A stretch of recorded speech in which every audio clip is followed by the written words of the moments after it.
see the next summit-level engagement between Pakistan and the European Union. We had a discussion on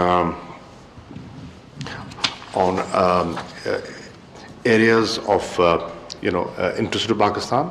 I gave the Foreign Minister of Pakistan's point of view and the steps we had taken on the FATF and the commitments that Pakistan is trying to fulfill. I also shared with the Minister Pakistan's position on the nuclear supplies group and our interests there. We also discussed the regional situation. I gave him the views and the developments, recent developments that have taken place on the western side in Afghanistan vis-a-vis peace and reconciliation. And the minister has just come from Afghanistan. He's met the leadership there. He's been exposed to the conditions over there, and I've shared him Pakistan's perspective. I also discussed with the minister the situation, the recent situation in the region post the Pulwama incident, and gave him an overview of Pakistan's position and what we stand for, and the steps that Pakistan has taken to de-escalate and diffuse tensions within the region and promote peace. So I welcome you again, and thank you for visiting us. Thank you, dear colleague, dear Minister Qureshi, for this warm hospitality. It's the first time that I am in this big country, number 6 concerning population in the world, and I am very honored to be received here with my delegation and also with journalists from Luxembourg. So the first thing I wanted to say is that we have shown solidarity with the people of Pakistan in the past. We tried to show it. Luxembourg has provided substantial humanitarian assistance in the aftermath of the strong earthquake which hit northern Pakistan in 2005. And I remember very well.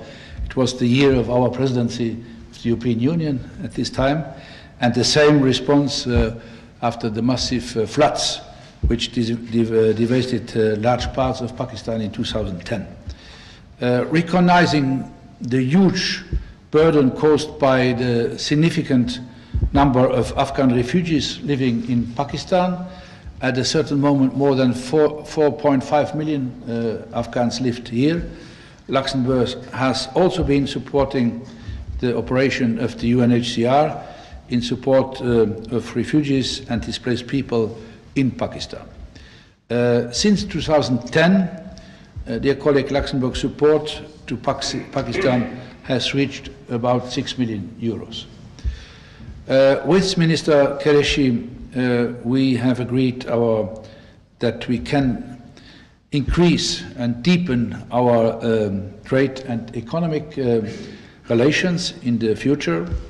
On migration, I must tell you that yes, the burden sharing and how to address waste migratory movements and refugees in protected solutions. We know in Europe what migration means, but you here in this country, you know it also, as I said, above all from Afghanistan. We try to address the issue and to help integrate asylum seekers, but also to provide the best possible outcome to those who don't qualify for international protection. And we spoke about this, and I think that everybody understood that here we need a very good and a positive cooperation. The new EU-Pakistan strategic engagement plan in its final stages is in its final stages of adoption, and it is foreseen that maybe in a few months before the elections, the European Parliament, Madame Mogherini will be here in your country and to try to settle this new strategic plan. We expect the plan to be signed, as I said, at the occasion of the next strategic dialogue between the European Union and Pakistan, which is expected at the end of March, as I said, here in Islamabad.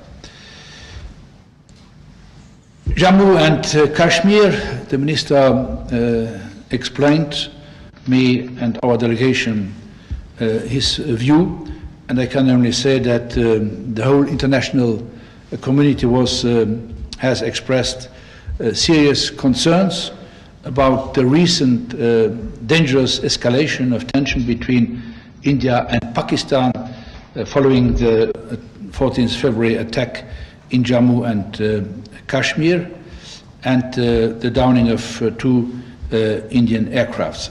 And really, I have stressed that it is of utmost importance to de-escalate the situation, and the Minister agreed with me.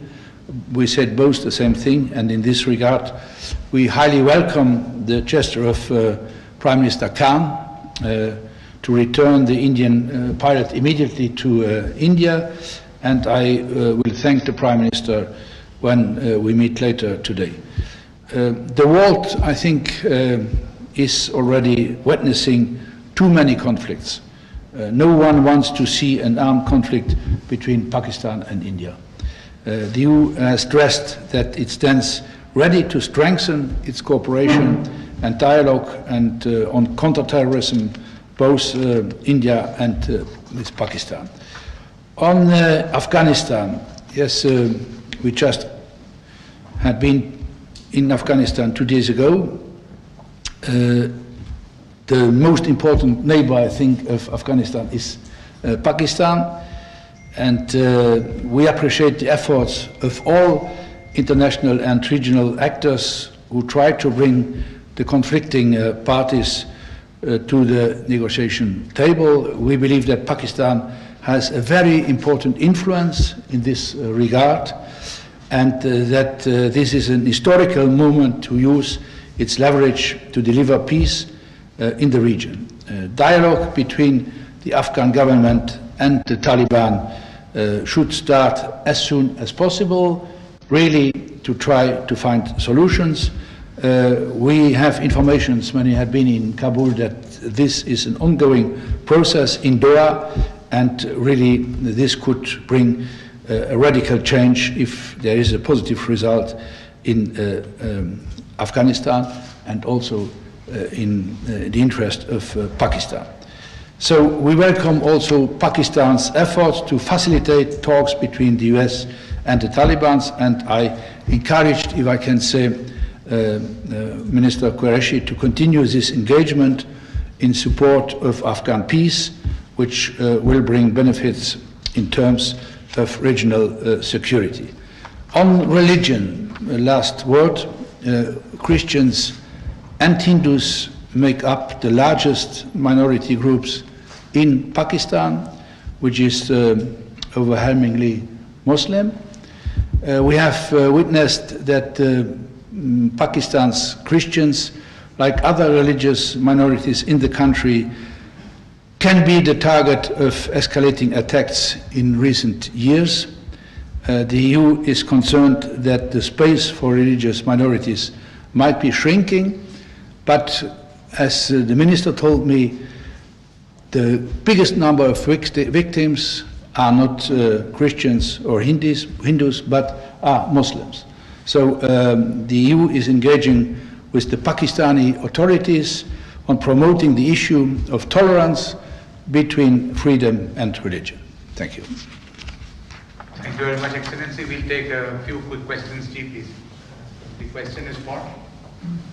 From visiting for Minister. Thank you, sir. Zair-E is here from Associated Press of Pakistan, and on behalf of my Pakistani media colleagues, I formally welcome you in Pakistan, to you and your media team as well here. So my question is that recent regional situation is very troubling, and regional peace has been challenged by Pakistani neighbor India. You have very well mentioned that Pakistan's efforts to defuse the situations. My question is that how Luxembourg sees Pakistan's roles to defuse the situation, and what the role your country can play in this regard? Thank you. Okay, thank you. Our role can only be played in the European Union. I think we are, in the European Union, as a lot of countries in Europe, a promoter of stability in this region. I think that what I said, I have nothing to add. The world cannot really, the world has to avoid a conflict, an armed conflict between India and Pakistan at this moment. I think in the past you had 4 wars. The last war was in 1999. So really this de-escalation from both sides, spontaneously from your side here in Pakistan with the release of the pilot, and I think also that the Lady Minister of Foreign Affairs in India said the same, that India has no interest to escalate the situation. And therefore, as European Union, we can only help both sides really to start a dialogue around the table and try to find a solution. I know that it is not only about terrorism, but maybe that the Prime Minister of Pakistan is right, that the Nobel Prize will be for the man or for the women who can find a solution on Kashmir. Thank you very much, Excellency, from Luxembourg. Hello, Zair-E with Tagler from Luxembourg. My question would go to both of you. You have been talking about the fact that we might deepen relations, or that you would like to deepen relations on an economic basis with Luxembourg and Pakistan. My question to you, are there any precise examples, and if so, are there conditions to that cooperation? Thank you. Conditions to the cooperation. Cooperation, are there any conditions to this cooperation, developing economic cooperation? Some specifics. Well, as the Minister said, that Luxembourg is part of the European Union. European Union is very important to Pakistan, our major trading partner. We have a lot of Pakistanis living in Europe. They're contributing to the economic development of Europe. We are in the process of negotiating a new strategic engagement plan with the European Union. So we have a deep interest in the European Union, and obviously Luxembourg is part of the European Union. We feel there's a lot of potential for investments in Pakistan. There's a lot of potential for enhanced bilateral trade and European trade and Pakistani trade. So I see a lot of potential ahead, and we would encourage further engagement and interaction with all European countries. And I shared with the Foreign Minister that on the 12th, I'm expecting the Foreign Minister of the largest European economy, Germany, to Islamabad. From my point of view, maybe you know, that we have now an ambassador here in Pakistan, Mark Hübsch, who is the ambassador in China, but China is a small country, so he can do it in both sides. That's number one. Number two, I think everything in Europe on trade depends on the quality of the agreement that we will find Pakistan and the European Union. And number three, we have 186 Pakistan people in Luxembourg. So our numbers are not with a lot of zeros, but only the three first, so 187. In Pakistan, I think you have 205 million people living, so 187 live in Luxembourg. But there is one point on the green bonds. We spoke briefly this morning on green bonds that could be interesting for Pakistan, and the Pakistani ambassador in Brussels will have contact with us in Luxembourg. We'll explain him the system, and maybe here it could be a start for the new ambassador to bring something on the paper. Thank you very much, Excellency. BakhabarSubha, PTV, Pakistan Television. Thank you, Minister. My question is with Foreign Minister that, as you rightly pointed out, that Luxembourg is one of the very country which is small but economic hub in European Union. So, any concrete steps which have been discussed during your visit about enhancing bilateral relations, especially with focus on trade and investment? Yes, we discussed a number of potential areas for investments, and I'll share them with you: infrastructure and communication technology, health sector, clean energy, environment, and gem and jewelry. They have the expertise, and we have excellent stones, so there can be a mutual interest in that. Last question, please, from Luxembourg. Thank you. Patrick Watts from RTL Television in Luxembourg. Question to both foreign ministers. Getting back to the tensions, recent tensions in regard to Jammu Kashmir, and mediation efforts by the UN have been refused in the past. But could you maybe imagine the EU taking over a mediation role, as the UN is segmented into blocks, which is probably not as neutral as it could be, but the EU would be a much more neutral mediator in this conflict, and maybe with the aim of getting an approach done and getting the two neighbors closer together? Well, Pakistan would welcome any mediation from the European Union. Pakistan has written to the Secretary General of the UN. I've also written to the President of the Security Council, asking them to play a role in diffusing the situation and helping us de-escalate. They have a responsibility. Jammu and Kashmir is on the UN agenda. There are a number of Security Council resolutions that remain unimplemented, so they have a responsibility. I am grateful to the role played by the European Union in helping de-escalate. We welcome that, and if the Europeans can mediate, Pakistan would welcome it.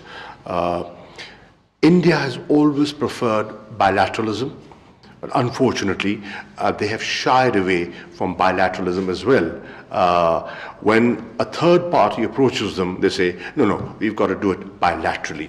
And when we engage them, and they say, no, we are not ready for an engagement. So, Pakistan would welcome a third party facilitation, and if the European Union can do it, so be it. Okay, that was clear.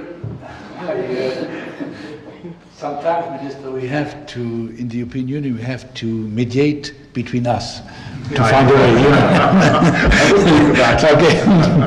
But if this is a request, and if I think in the European Union nobody would refuse a role to mediate between India and Pakistan, or Pakistan and India, I want to precise that the mediation potential of the EU will not be strong enough to solve the conflict in Kashmir. You agree? What I said in the end. I missed that. Yeah. No, I said we are ready to mediate between India and Pakistan, or Pakistan and India, but our mediation potential is not strong enough to solve the conflict in Kashmir. No, don't underestimate yourself. Okay, thank you very much. वज़ीर ख़ारजा शाह महमूद कुरैशी लग्ज़मबर्ग के वज़ीर ख़ारजा जेन एज़लबॉर्न के हमरा मुश्तरका press conference कर रहे थे।